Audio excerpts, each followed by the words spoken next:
মা হাজেরা পাগলনির মতো কাঁদেন আর আল্লাহর কাছে বলেন, হে আল্লাহ, নিজে না খাইয়া থাকতে কোনো বাধা নাই, তবে সন্তানের ক্ষুধার কান্না সহ্য করতে পারি না রে মালিক। হঠাৎ তাকায় দেখে মারোয়া পাহাড়ের উপরে পানি পানি, মনে হয় দিছে দৌড়।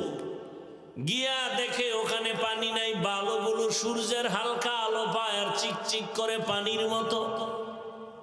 আবার ওখান থেকে মারোয়া পাহাড়ে তাকায় দেখে, সফায় তাকায় দেখে পানির মতো, গিয়া দেখে বালু। এইভাবে মা হাজেরা সফা মারোয়া, মারোয়া সফা, সফা মারোয়া, মারোয়া সফা, এইভাবে 7টা বার দৌড় দিছেন আল্লাহর কাছে। মা হাজেরার দৌড় এত ভালো লাগছে, আল্লাহ বলেন, জিবরাইল সাক্ষী থাকো, আমার হাজেরা যেই সাফা মারোয়ায় এমন দৌড় দিছেন আমার কাছে বড় মজা লাগছে।